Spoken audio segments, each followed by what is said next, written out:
For a Boston guy like me, just being on this court is a big deal. But just imagine how the Orange feel. They get to play on this court in the Sweet 16. It was a beautiful day for golf here at the NB3 Challenge, though fans didn't pack the Adunio the way they usually do. Tiger Woods was the big draw coming in, but it was the team that won in 2010 making the biggest waves. Hey there, Nicole. This story continues to unfold as Syracuse firing Bernie Fine in the wake of today's revelations. ESPN releasing a recording made by alleged victim Bobby Davis having a conversation with Fine's wife Lori. I'm here at Karate USA in Utica, where the studio is preparing to send 6 people, including Sensei John Shires, to a national tournament in Sacramento, California. I had a chance to see firsthand how they prepare for this kind of competition. The track here at Unadilla, also known as the home of horsepower, is most widely known for gravity cavity, which provides a very interesting finish for motocross races. Well, Jason, the Orange showed just how far their depth can take them as they got big contributions from several players, including Dion Waiters, James Sutherland, Chris Joseph, and Scoop Jardine. Plus, Rakeem Christmas and Bai Kita came up big on defense to help the Orange get farther than they made it last year when they lost to Marquette in the round of 32. There's nothing quite like induction weekend in Cooperstown. It brings together the greatest players in baseball history to welcome a new class to the Hall of Fame. It's the icing on the cake. It's the finale. Your career is done. 5 years later, 6 years later, now you're in a select group of guys. It's a chunk of our game. It's what these players have meant to the game of baseball. And more than that, the excitement of the fans. Not all of these guys are Hall of Famers, but everyone's just here to enjoy the big weekend, which culminates Sunday in the induction of Pat Gillick, Bert Blyleven, and Roberto Alomar. You know, one time in my career, 19 years, I struck out 3 times in a game, and it was against Bert Blyleven. Robbie Alomar was very deserving for him, and Pat Gillick, you know, his record speaks for itself. While the focus this weekend is on Gillick, Blyleven, and Alomar, you can't help but notice the star power as you walk up and down Main Street. Even baseball's hit king is here for induction weekend. It's just a fun weekend for the world of baseball, and I'm happy for Bert, and I'm happy for Robbie, and 2 deserving guys going into the Hall of Fame. Pete Rose isn't the only big name here who has yet to hear his name called for induction. Jim Cott was endorsed by Blyleven, who says Cott was a big influence in his career. It's been flattering to hear him say that I did a lot for him, because I think the biggest thing I did for him was stay out of his way and just tell him, throw your curve over the plate and you'll be fine, and that seemed to work out okay. But no matter who's in and who's not, this weekend is all about celebrating the national pastime and the birthplace of baseball. In Cooperstown, Mike Levin, News Channel 2 Sports.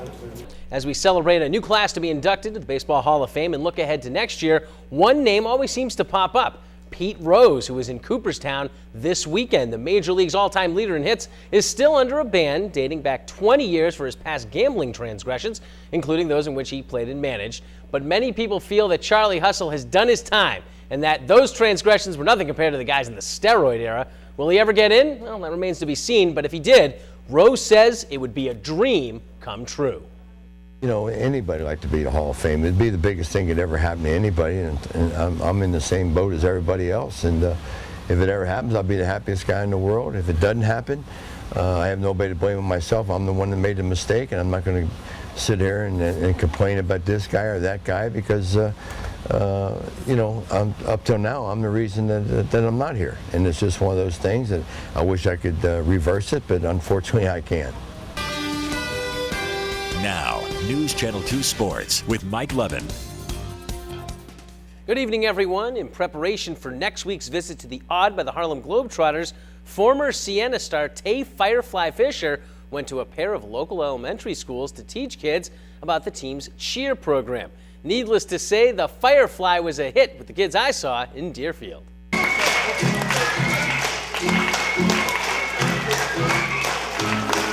I'm just talking from the heart, so therefore there's nothing that I really need to rehearse or anything. There's nothing that's a lie. The Globetrotters are ambassadors. The Globetrotters have been around for 86 years. People love us. So I'm just happy that I'm in this situation, and to come to school is always great for me because one day I want to become a teacher.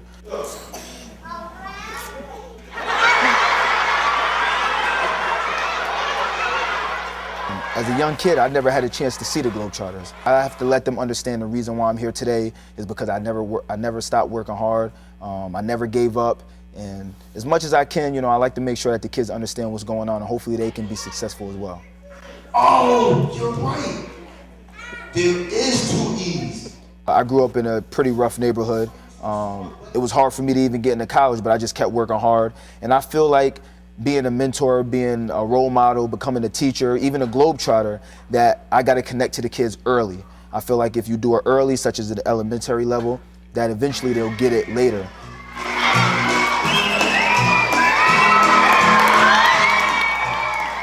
Good evening, everyone. The NBA playoffs are about 2 weeks away, and the Knicks are in position to make it likely as either a 7th or 8th seed in the East. Either way, there's a good chance Mike Woodson's team will meet Miami in their big three, the Heatles, or whatever you want to call LeBron, D. Wade, and Chris Bosh. So they play each other today. First quarter, Wade serves it up to LeBron for the alley-oop. Knicks answer with Carmelo Anthony. He's going to get the feed from Baron Davis and slam it home one-handed. Second quarter, J.R. Smith cuts through the D and lays it up. Wade then slams the ball down, and Smith says, hey, where's the T? I agree, J.R. Knicks down just 2 at halftime in the third. Carmelo drains the 3, a game-high 42 points on 14 of 27 shooting. Not bad for Melo, but he doesn't get much help. King James to D. Wade for the slam, 28 points, 9 rebounds for Wade, 29 points, 10 rebounds for LeBron. Bosh also adding 16 and 14, 93-85. Heat snapped the Knicks' 9-game home win streak. The last time the Mets swept the Phillies in the city of brotherly love was in June 2006. The Mets had a chance to do just that today in the series finale from Citizens Bank Park. Jason Bay out with a jammed finger for the Mets, but the good news, they got to Philly starting pitcher Cole Hamels early. Ike Davis hits his first home run of the year in the first inning.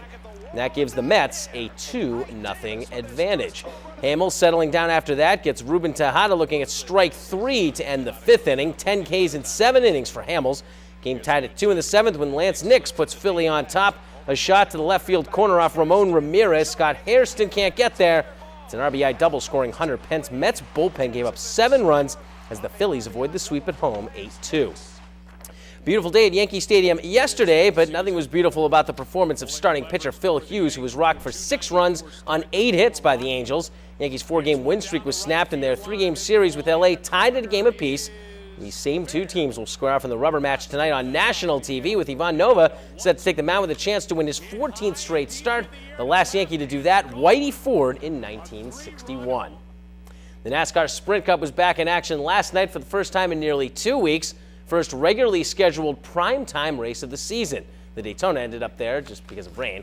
Dale Jr. and the rest of the field racing from Texas Motor Speedway. Win picking up on lap 63. Bobby Labonte slides in front of Jr. The 2 make contact, and Labonte goes into the wall. Lap 180, Jimmy Johnson gets by Martin Truex Jr. coming around turn 4. The 48 ended up leading 156 laps. But with 31 to go, Greg Biffle passes Johnson. Former 5-time champ tried to get back in it, but with 16 to go, Johnson scrapes the wall between turns 3 and 4. Biffle takes the checkered flag and ends a 49-race drought with his second ever victory at Texas Motor Speedway. You know, I'm thankful to get the opportunity to drive these cars as fast as they are. And, you know, we knew it was a matter of time we're going to win one of these things. We've been running so good. We had great pit stops. We have good cars. Vegas, we were off a little bit. And, you know, that ate at us a little bit because that's a good track for us. And so we came here and really focused on our car to get it driving the best we could. Biffle's win is the 9th all-time for the Roush Fenway Group at Texas. That's a record. Hendrick Motorsports getting all 4 drivers in the top 10. Johnson at number 2, Jeff Gordon 4th, Casey Kane 7th, and Dale Jr. 10th. Up next, the Sprint Cup heads for Kansas next Sunday. The WKTV Golf Club card is back and better than ever. You can play at 12 courses for only $99 all season with no blockout times. To get the card, head to WKTV.com, click on the golf card banner on the homepage, and sign up. There are a limited number of cards, so get going now. Devils facing Florida tonight in Game 2 of their Stanley Cup playoff series. A win in New Jersey gets a 2-0 lead heading home for Games 3 and 4.